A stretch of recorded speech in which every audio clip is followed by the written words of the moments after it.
हमारे साथ खुद इस वक्त बागेश्वर सरकार जुड़ रहे हैं, उनसे बातचीत करते हैं। और रामचरितमानस की चौपाइयों को लेकर जो पूरा विवाद चल रहा है उस पर चर्चा करने के लिए हमारे साथ खुद धीरेन्द्र शास्त्री जी बागेश्वर सरकार जुड़ रहे हैं इस वक्त। धीरेन्द्र शास्त्री जी, बहुत बहुत स्वागत आपका।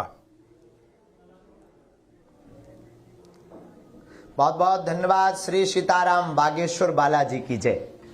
महाराज जी, ये बताइए, ये जो पूरा विवाद चल रहा है रामचरितमानस को लेकर, और अब और जोर पकड़ता जा रहा है, और अखिलेश यादव के पार्टी से जुड़े हुए लोगों ने जिस तरह की बातें कही हैं, ये विवाद, आप चूंकि रामकथा भी करते हैं, लोगों को समझाते हैं, जो वो कह रहे हैं कि शूद्रों का या पिछड़ी जातियों का अपमान हुआ है रामचरितमानस में, उसमें कितनी सच्चाई है और ये विवाद क्यों हो रहा है, आपको समझ में आ रहा है क्या? रामचरितमानस हमारे भारत की एक धरोहर है, इसलिए हमने हमेशा रामकथा के माध्यम से निवेदन किया कि रामचरितमानस को राष्ट्रीय ग्रंथ घोषित करना चाहिए। अब कोई अगर विरोध कर रहा तो हमें यह नहीं समझ में आ रहा, रामचरितमानस एक ऐसा ग्रंथ है, भारत के संविधान का प्रथम पृष्ठ जो स्वर्ण पत्र से लिपित है, जिसमें भगवान श्री सीताराम पुष्पक विमान पर आरूढ़ हैं, उनकी जीवन गाथा का ग्रंथ श्री रामचरितमानस। उन पर उंगली उठाना हमें तो बहुत खेद का, और हमारा हृदय बड़ा विचलित इस भाव को सुनकर के। इसके पीछे बहुत बड़ी मिशनरियां हैं, बहुत बड़े लोग हैं, इंटरनेशनल लेवल पर साजिश है। हिंदू को आपस में लड़ा करके फूट डालो नीत करने की तैयारी हो रही। और आपको लगता है समाजवादी पार्टी के जो नेता हैं वो इस हिंदू को हिंदू से लड़ाने का प्रयास कर रहे हैं? वैसे सब तो नहीं है, उनका जो व्यक्ति विशेष है वो कह सकते हैं, सब ऐसा नहीं करते हैं। बाकी लोगों को हमने सुना नहीं, बाकी लोगों का ऐसा भाव भी नहीं है, क्योंकि सब श्री राम के उपासक हैं। संविधान के प्रथम पृष्ठ में जो राम जी हैं उनके सब उपासक हैं। भगवान राम हमारे भारत के रंग रंग में बसे हुए हैं, हमारे भारत की आत्मा है। ये किसी एक व्यक्ति विशेष की विचारधारा है, व्यक्ति विशेष की खुद की सोच है, और उसकी भी नहीं होगी। अगर इस पर बहुत बारीक से जांच किया जाए तो उसमें बहुत टीम पीछे निकलेगी जो सनातनीय हिंदुओं को आपस में जातिवाद के नाम पर फूट डालकर राज करना चाहे। अच्छा महाराज जी, मैं इसकी पॉलिटिक्स और ये जो हो रहा है इस पर चर्चा करूं, उससे पहले आपसे समझना चाहता हूं, आप इतनी रामकथा सुनाते हैं, रामकथा में या रामचरितमानस में जो शूद्र शब्द का इस्तेमाल हुआ है, क्या वो जाति को इंगित करता है, जाति के लिए हुआ है या किस चीज के लिए हुआ? और जिस चौपाई को लेकर बड़ा विवाद है कि प्रभु भल किन्ह मोही सिख दिन्ही, मर्यादा पुनि तुम्हरी किन्ही, ढोल गवार शूद्र पशु नारी, सकल ताड़ना के अधिकारी, इसका मतलब भी हमारे दर्शकों के लिए समझाइए। सकल ताड़ना, पहली बात तो हम इस मीडिया के माध्यम से, नव भारत के माध्यम से प्रार्थना करें, श्री रामचरितमानस सामाजिक समरसता का एक पावन ग्रंथ है। इसमें जातिवाद को कहीं महत्वता नहीं है, कहीं स्थान नहीं है। दूसरी बात, हमारे शरीर में ही वेद के अनुसार चारों वर्ण हैं, ब्राह्मणों मुखमासीद बाहु राजन्य, ब्राह्मण मुख है, क्षत्रिय भुजा है, वैश्य उदर है, हमारे पद चरण, जिनके पीछे चरणों के जो पूरी दुनिया नतमस्तक होती है वो चरण सेवक हैं। दूसरी बात, रामचरितमानस की इस चौपाई पर जो हमारा मत और हमारे दादा गुरुजी का मत है वो यह है कि इसमें किंचित मात्र भी किसी के ऊपर जातिवाद के ऊपर एंगेज नहीं किया गया, उंगली नहीं उठाई गई, अपितु सकल ताड़ना के अधिकारी, ढोल गवार, शूद्र का मतलब सेवक और नारी। गोस्वामी तुलसीदास जी चारों को लेकर के यह कहना चाहते कि इन सभी पर, ताड़ना का मतलब प्रताड़न करना नहीं है, दंड देना नहीं है, मारना नहीं है। हमारे दादा गुरुजी कहते हैं ताड़ना का अर्थ है इन पर दृष्टि रखना, नजर रखना, ढोल को नजर दृष्टि रख करके बजाना ताकि उससे स्वर निकले, बेसुरा ना हो। और जो बुद्धि से हीन व्यक्ति है, गंवार है, उस पर दृष्टि रखें ताकि वो कोई उपद्रव ना कर पाए। सेवक पर दृष्टि गोस्वामी जी की यह है कि सेवक को सावधान रखने के लिए उस पर स्वामी की नजर होनी चाहिए। और नारी पर भी दृष्टि ताड़ना का मतलब है दृष्टि के सामने रखना, ताकि वह बहक ना पावे। उनका भाव एकदम कोमल होता है। माताएं हमारी भारत की कोमल होती हैं, भाव से भरी हुई होती हैं। इसीलिए सुरक्षित रखने के लिए दृष्टि को ताड़ने का मतलब दृष्टि से सावधान करना है। तो हमारी दृष्टि में तो रामचरितमानस की ये पंक्ति कहीं भी गलत नहीं है। और एक संत का मत ऐसा भी है, रामचरितमानस में कुछ विकृतियां की गई हैं जानबूझकर हिंदुओं को लड़ाने की। तो महाराज जी आप ये बताइए, आपने आज जब इसको लेकर सुना, ये सब विवाद चल रहा है, और आपने कहा कि हिंदू को एक होने की जरूरत है, हिंदू कैसे एक होगा? और ये जब चीजें होती हैं, भाई हम तो सरतंत्र से जुदा की बात करते नहीं, हम कोई हिंसा की बात करते नहीं, लेकिन अपना पक्ष कैसे रखा जाए शांतिपूर्ण तरीके से ही, कि सामने वाले को समझ में आए कि हिंदू भी आहत होता है, उसका भी दिल दुखता है। पहली बात तो हमने समूचे भारत के लोगों को कहा है, और आज भी कह रहे हैं, हम इतने दिनों से चिल्ला रहे हैं कि हम सब हिंदू एक हों। हिंदू का मतलब है हिंसा को किंचित मात्र स्थान नहीं, हिंदू का अर्थ ही यही है। और दूसरी बात, हम लोग इतने सॉफ्ट हैं कि हमको ही, सनातनियों को, हिंदुओं को ही बार बार टारगेट किया जाता है। यह बात प्रत्येक अब हिंदू को जानना पड़ेगा। हम दिन रात जो मेहनत कर रहे हैं, भारत का एक एक सच्चा हिंदू सिपाही सनातनी मेहनत कर रहा है, घर बैठे मेहनत कर रहे हैं। अब प्रार्थना है कि अब सबको जागना पड़ेगा, एकजुट होने के लिए जातिवाद का रूप बाहर फेंक करके हम सब हिंदुओं को एकजुटता दिखानी ही पड़ेगी। और वो एकजुटता कैसे दिखाएंगे, क्या करें? जैसे स्वामी प्रसाद मौर्य ने कहा कि भाई रामचरितमानस का उन्होंने अपमान कर दिया, तो क्या करें फिर? उसके लिए रामचरितमानस ही एक ऐसा आधार है। हमारी कथाओं में तो लाखों लोग आते हैं, न वर्ण देखते न गरीबी देखते हैं, एक आसन पर जाकर के बैठते हैं, कथा को सुनते हैं। रामचरितमानस का राम सेतु की कथा इतनी अद्भुत है। राम सेतु में जब पुल बनाया जाता है तब पत्थरों को तैराया जाता है, तो जब पत्थरों को तैराया जाता है तो पुल के पत्थर जो होते वो आपस में जुड़ते हैं। उस राम सेतु का मतलब भी यही है, आपस में प्रत्येक समाज जुड़े तो लंका भी पहुंचा जा सकता, और लंका जैसे राक्षसों का वध भी किया जा सकता, रावण जैसे राक्षसों का वध भी किया जा सकता है। तो रामचरितमानस को राष्ट्रीय ग्रंथ बनाया जाए, और प्रत्येक सनातनीय हिंदुओं की आधार रामचरितमानस है। सरकार की योजनाएं जहां नहीं पहुंच पाई थी उस जगह रामचरितमानस थी गोस्वामी जी की। कोई ऐसा हिंदू होगा जिसके मुख में चौपाई ना हो, उसे अर्थ पता हो ना हो, पर वो इतना तो कह ही देता है, जाने बिन ना हो प्रतीति, इतना तो स्वार्थ लाग करे सब प्रीति, ऐसी चौपाइयां तो बोल ही देता है। रामचरितमानस ही एक ऐसा आधार है जो हिंदुओं को एकजुट कर सकती है। और महाराज जी, जब मैंने भी पाठशाला में थोड़ा दर्शकों को पहले भी बताया था, क्योंकि बिहार के शिक्षा मंत्री जी ने भी ऐसा ही अपमान कर दिया था, तो हमने कहा भाई प्रभु श्री राम तो वो हैं जो सौतेली माँ का भी मान रखने के लिए जो है वो वनवास पे चले गए। वो तो सबरी के झूठे भेड़ खाने वाले, वो महिलाओं का कैसे अपमान करेंगे भाई? समझ ही नहीं आता लोगों को। कदापि नहीं, स्वप्न में नहीं। और गोस्वामी तुलसीदास जी भी नहीं कर सकते। सीताराम गुणग्राम पुण्यारण्य बहानो।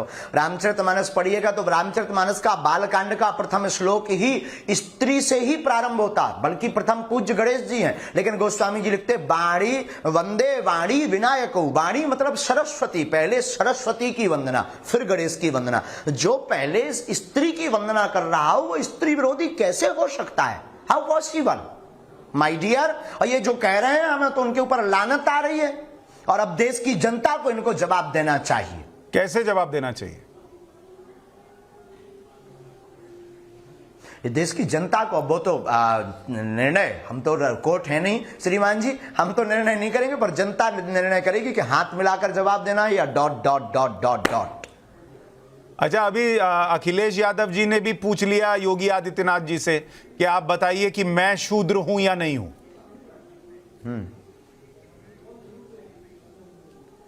राजनीति पर हमारा कोई क्वेश्चन नहीं, राजनीतिज्ञ पर हमारा कोई जवाब नहीं, कोई टिप्पणी नहीं। हम उन पर कोई टिप्पणी नहीं कर सकते हैं, क्योंकि हम व्यासपीठ के आदमी हैं, वो उनका अपना निजी मत है, आपस के वैचारिक शब्दों का टकराव चलता है। अच्छा महाराज जी, ये भी बताइए कि आपने कहा हिंदू राष्ट्र की बात, अभी योगी आदित्यनाथ जी ने कह दिया कि हिंदू जो है वो राष्ट्रीय धर्म जो है वो माना जाए। तो ऐसे में जो बाकी धर्म के लोग हैं उनके अंदर चिंता पैदा हो रही है कि हिंदू राष्ट्र, हिंदू धर्म, राष्ट्रीय धर्म, बाकी धर्मों का क्या होगा फिर? और हिंदू राष्ट्र का मतलब है सर्वधर्म समन्वय। हिंदू राष्ट्र का मतलब है सामाजिक समरसता। हिंदू राष्ट्र का मतलब है प्रत्येक धर्म का रहना। हम हिंदू राष्ट्र का मतलब ये नहीं कि केवल हिंदू रहेंगे। हिंदू राष्ट्र का मतलब है हमारे धार्मिक ग्रंथों में रहमान को स्थान है, हमारे रहीम बाबा को, क्षमा कीजिएगा, हमारे धार्मिक ग्रंथों में दोहों में बाबा रहीम को स्थान है, हमारे धार्मिक ग्रंथों में सबको स्थान है, क्योंकि आदि अनादि धर्म सनातन धर्म ही है। सनातन के अलावा कुछ है ही नहीं, बाकी सब पंथ हैं और किसी को कहीं जाने की आवश्यकता नहीं है। भारत को हिंदू राष्ट्र बनवाइए और प्रेम पूर्वक रहिए, हमें कोई दिक्कत नहीं। तो ये जो हिंदू राष्ट्र बनेगा महाराज जी, वो अभी के राष्ट्र से कैसे अलग होगा? हिंदू राष्ट्र बनेगा नहीं, अभी के केवल भारत हिंदू राष्ट्र है, इसको घोषित करना है। रहेगी चीजें ऐसी, हिंदू राष्ट्र घोषित होगा तो भगवान राम जी रहेंगे। हाँ, कोई बुराई, कोई वैमनस्यता नहीं, कोई दंगा नहीं, कोई वैचारिक भेद नहीं, कोई पंथ भेद नहीं। आप इतना स्पष्ट बोलते हैं कि लोग घबरा जाते हैं।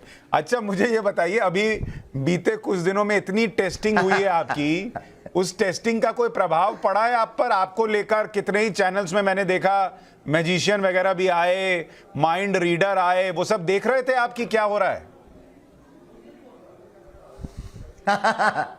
सांच को आंच नहीं, हमको ये दुख है, बस 1% दुख ये है, भारतीय ऋषि परंपरा को जादूगरी से तौलने का दुख है। हमारे हनुमान जी अष्ट सिद्धि नवनीत के दाता हैं। हनुमान जी महाराज पवन पुत्र हैं। हनुमान जी महाराज उड़ करके लंका गए, अब उसको भी जादूगरी से तौल देंगे। अब अगर कोई हमारे दरबार पर प्रश्न चिन्ह उठाता है तो हमारे दरबार में अगर कोई जादूगरी कहता है तो ये उसकी धूर्तता है, क्योंकि आदि कवि महर्षि वाल्मीकि जी की परंपरा से बागेश्वर बालाजी का दरबार चला है, आज का नहीं है, हम कोई नए नहीं हैं। महर्षि वाल्मीकि जी ने पत्र पर लिखकर रख दिया था कि जो लंका का राजा रावण है उसके विनाश के लिए भगवान अवतार लेंगे, सबरी के घर जाएंगे, उसका वध करेंगे, और एक एक बात सत्य हुई थी। वह उसी परंपरा के अंतर्गत हमारे दादा गुरु हमने दरबार प्रारंभ किया है और वही पर्चे पर लिख करके रख देते हैं कि जिस हिसाब से आप चल उससे ऐसा होगा। तो महाराज जी, आपको जादूगरी से तौलना, ऋषि परंपरा को जादूगरी से तौलना, यह देश का दुर्भाग्य है। महाराज जी, बहुत सारे न्यूज चैनल्स ने ऐसे लोगों को जगह दी, हालांकि मैंने तो न्यूज की पाठशाला में बुलाया तो कोई वो नहीं कर पाया जो आप करते हैं, और जो बाकी थे वो तो भाग गए, नदारद हो गए, वो वहां से कट लिए। लेकिन जब ये सब हो रहा था तो आप देख रहे थे, आपको लग रहा था ये क्या तमाशा चल रहा है न्यूज चैनल्स पर? हम बहुत ज्यादा देख नहीं पाते, परंतु हम सुन पा रहे थे। बीच बीच में हमको दिखाए जा रहे थे वीडियो कि ये इस प्रकार से देखो, उनकी एक सीमा है, हम उस कला के विरोधी नहीं, उनकी एक सीमा है। पर अध्यात्म आस्था ऋषि परंपरा एक अलग है। अध्यात्म परंपरा में कला की एक सीमा है, दरबार की कोई सीमा नहीं, असीमित है। आप अपनी कला से उसके मन में आप क्लू लोगे, फिर सोचवाओगे, फिर वो सोचेगा, फिर उसकी लिपसिंग देखकर, उसकी माइंड की फेस रीडिंग देखकर, फेस की एक्टिविटी देखकर के आप नाम बता दोगे। आप समस्या नहीं बता सकते, आप समस्या का कारण नहीं बता सकते, आप उसके निवारण नहीं कर सकते, निवारण नहीं दे सकते, और बिफोर टाइम तो आप लिखकर नहीं रख सकते कि किसको उठाकर लाओगे, क्या उसकी समस्या होगी।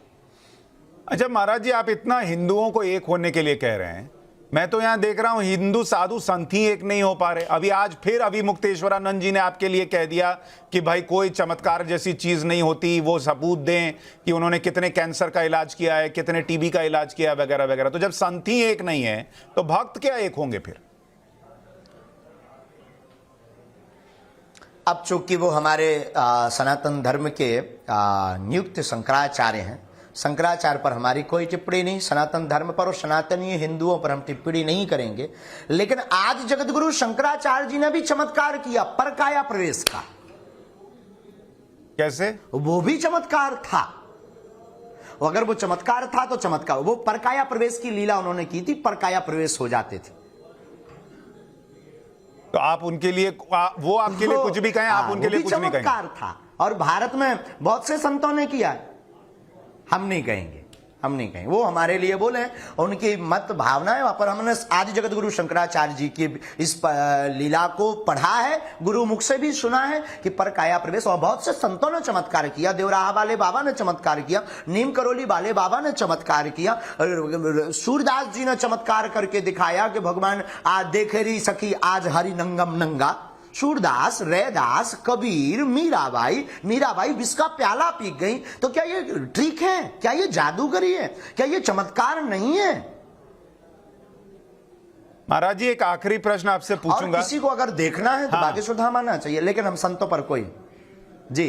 एक आखिरी प्रश्न, आपका ज्यादा समय नहीं लूंगा, आपके भक्त भी बैठे हुए हैं। मुझे ये बताइए, आजकल आपको धमकियां भी मिल रही हैं, आपको सुरक्षा मिली है? आपको सुरक्षा की जरूरत है? बहुत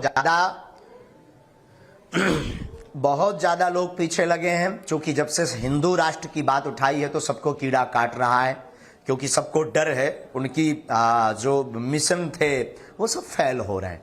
लेकिन प्रत्येक सनातनी हिंदू पूरे भारत में अलख प्रारंभ होगी। हमें अपने इष्ट पर, अपने बालाजी पर भरोसा है, जो बागेश्वर बालाजी की गद्दी की परंपरा है कि कार्य पूर्ण होगा।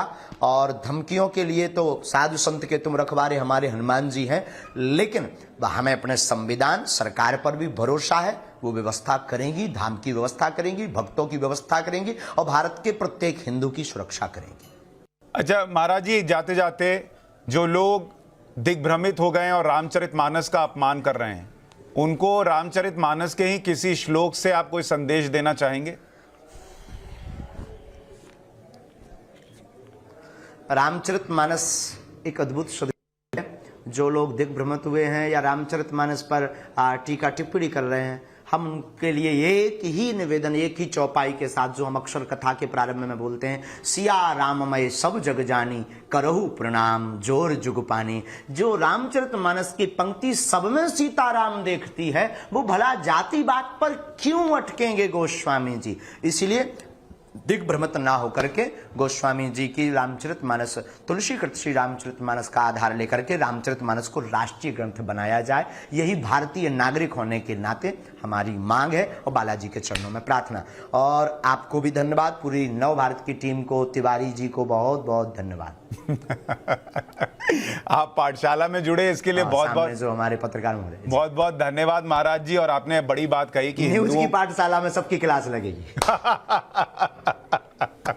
तो सबको आपने संदेश दिया है कि हिंदुओं को एकजुट होने की जरूरत है, वरना ऐसी साजिशें होंगी और उससे बचने की जरूरत है। और हिंसा की कोई जगह नहीं है हिंदू धर्म में, ये भी आज आपने याद दिलाया। बहुत बहुत धन्यवाद हमारे साथ जुड़ने के लिए महाराज जी।